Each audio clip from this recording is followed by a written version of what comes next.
This is Dave Dahle with KeizerTV.com. We're here today interviewing the president of the West Keizer Neighborhood Association, Carol Doerfler.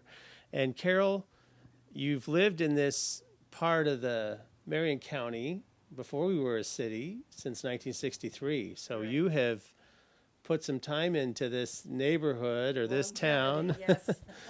And for audiences, how long have you been the neighborhood association president, and why did you get involved? The neighborhood association was established in 2006, and Rhonda Rich was president at the time, and she held that position until 2016, and said it was time for somebody else to take over. So Gary Blake, who is a neighbor 2 blocks over, was elected, and he held the position for 2 years. And then I was elected in 2018. So I'm rather a newbie in as far as an official, but I was on the board for 6 or 7 years prior to that. And having our audiences here today get to know the West Keizer neighborhood, and we want you to get actively involved. West Keizer has a great proximity to the Willamette River, to River Road. Kind of give for our audiences the boundaries so that you folks watching, our goals are to get you connected and get your input. It's how a city kind of plans. And by everyone getting organized and communicated with, it's our goals for the future to get everyone digitally connected with these Zoom meetings or inform you of other things coming forward. So, Carol, what is this kind of generalized boundaries of this neighborhood? The boundaries follow the coming school boundaries, and that is Shamawa Road to the north. It is Stark, the south boundary of Keizer, which I believe is Stark, to the south. And to the east, it's River Road. And to the west, it's the river. Okay. And Keizer Rapids Park is our boundary directly west from here. Okay, so that's quite a great jewel of Keizer to have Keizer Rapids Park. I know a lot of families here like to walk there in the evenings and go visit the big toy. Yes, lots of boats go by here. But it also is an exciting opportunity to have this neighborhood weigh in on the future of Keizer Rapids Park. That's one thing, that there's a lot of open space there, and there's a lot of discussions of what that could be in its future chapters. And so that's just one example of how many people get involved in neighborhood, is when their life intersects with something they want to enjoy or something that they want to improve.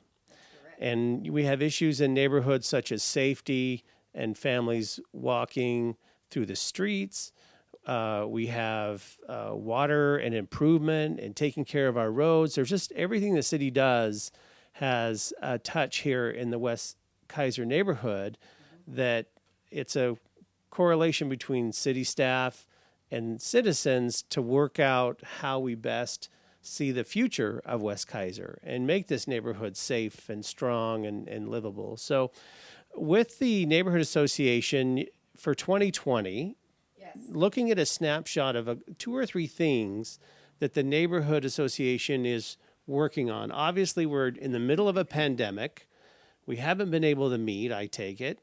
But when we were meeting, update our audiences and neighbors, kind of some things that the neighborhood was working on as an association. Well, I'll say a few things about the past. Was that we were we pushed the city to come in and replace the kids' toy down at Willamette Manor Park. It was a mess. So we got that done in about 2013. We pushed for 5 years to get a better way to school for the kids coming down to Light Street. There was nowhere for them to walk, and we finally have an asphalt pathway. It isn't what we desired. We really would have liked to have had sidewalks, but it is better than it was. So that was a big project. And then Keizer Rapids Park, that was really the beginning. And when they started talking about that park, and Marion County was going to give them some of the property back there. That's when Rhonda really kind of sprung into action, and we were very active in the master planning of that park, and to ensure that the open spaces stayed, and that master plan is coming due for another look at, and we will be heavy into making sure that we retain those open spaces. So we've completed a number of projects. What we are currently doing we found out there was a great need for food at the food bank around Christmas time. There's always a need. But this was prior to COVID, remember. But for some reason, there weren't the donations coming. So we purchased two donation food barrels. One of them we put at Copper Creek Mercantile and is still there, thanks to Dennis and Steve. And then the other one we put at Bimart in a partnership with Ken Gerloff and the Southeast Keizer Neighborhood Association.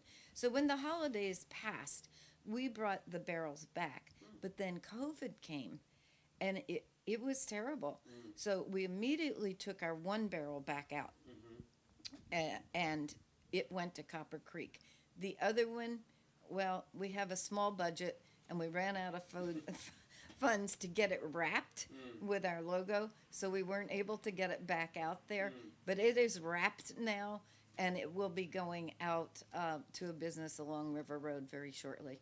So food barrels for neighbors. Yes.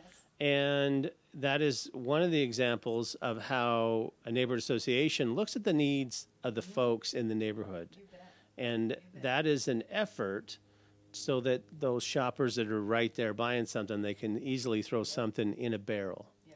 And last month, Dennis Phipps, who is an ex officio member of the WKNA, is in charge of taking the food out of the barrel and taking it across the way to the Keizer Community Food Bank. It all goes there. It doesn't go to Marion Polk. And we had over 1,000 pounds last month. So, and some days he made multiple trips. So it's been a very good project to work on, and we feel really good about that. Well, and part of where we are trying to do check-ins with neighbors, we don't always culturally talk to people. Sometimes you just pull in your garage and shut the door, and your well-being is really important to the neighborhood association. The city's making future plans, and if you're not active or aware of those plans and something comes to your front yard or in front of your house, you're going to want to weigh in on these group decisions of the neighborhood. And so, Carol, I'm sure there's other positions available to join the board. And with the pandemic, we're not having public meetings, but I know we want to look at ways that we can still connect. And that's why we attempted to do a Zoom meeting today with Carol. We're going to get to the bottom of why we're having a problem there. But that's a great tool that keep us safely separated. Yes. But we can still discuss as a group, and we can look at, hey, all you in favor, or look at some polls maybe. Exactly. But we really want to leverage this tool. So stay tuned to some ways for you to learn about a neighborhood Zoom meeting for the West Keizer Neighborhood Association that I want to be an instigator of and get the neighbors on board to, because we can check on them. Are you okay? And I think that's the spirit of what the association was founded on. Well, it is. And there's one of my dreams is to start a front porch. Everybody go out on their front porch, and you saw our patio is set up so that we can take chairs out there and not just come to your backyard to the barbecue and slam the gate and nobody's out there. There's tons of people out there. This is a great walking community. The kids, the school, Cummings School, is known as a walking school, and it's probably the only walking school in the Keizer School District. Nice. So, and the other thing, and we just discussed this, David, we were concerned. How are we going to keep in touch with our neighbors? We have a website, we have a Facebook page. I do get responses from people on the Facebook page. So the officers met and we discussed having a newsletter. And so we're going to take that to the board. Our next board meeting is August 3rd. And we're going to take that to the board and see if they will go along with this idea. I'm very excited about this. The only problem is it's very expensive to mail flyers out. And there are 3,100 residences in this area, within our boundaries. Yeah. So stay tuned. Hopefully we can find somebody that'll sponsor this and get mailings out. Yeah. We have tons of information that we want to share with people, and so that's between the Zoom meetings and perhaps this newsletter, we can be reaching out to the neighbors. Yeah. Carol, is there someone in your life who you look to as an example of neighborhood involvement? Rhonda Rich. She is such a super person, and she just kept on with her office with the WKNA, and she's my inspiration. She really is. And that's really what Keizer's founded on. We have pride, spirit, and volunteerism on our center crossroads at Chemawa and River Road, and those really don't mean much on that corner. It's about what happens in these neighborhoods, blocks away, helping neighbor to neighbor, and making sure a neighborhood is made up of everybody's well-being, not just a few. And so that's really a great legacy that you're stepping forward at this time. We want to thank you. I see you at council meetings. You're involved and engaged, and that takes time. And I really appreciate it. If you haven't been told today, tell Martin as well, as he's a supportive force for you. But thank you for being involved. Oh, well, thank you very much. It's my pleasure. You know, like every other young people in our neighborhood, they're busy raising their family. I did the same thing. I had a nursing career for 40 years, so I couldn't be involved. So when I retired, and I thought, now's the time. I have the time, and I make the time. So. Well, fantastic. Well, I'm going to put the contact information, the website and Facebook page for the West Keizer Neighborhood Association, and stay tuned for ways that the organizers are trying to reach you, our city's trying to reach you. You matter to us. We hope you're okay. We know these are unprecedented times, but there's a lot of people who are pivoting. It's showing humanity is able to adapt and overcome something we've never seen before. But hopefully we end stronger as a community, smarter should this ever happen again. We hope that we can really thrive. Wouldn't you agree? I think it's going to change us in many ways that we don't know yet. And as an older person and trying to learn this technology, and thank you, David, for bringing me into this, because I was really afraid of it. But I really think that this is the way we're going to have to do things for a while. Yeah. And until we get vaccines and that we can trust and we know that are going to work, this is the way we're going to have to reach out to everybody. That and print. I still like print.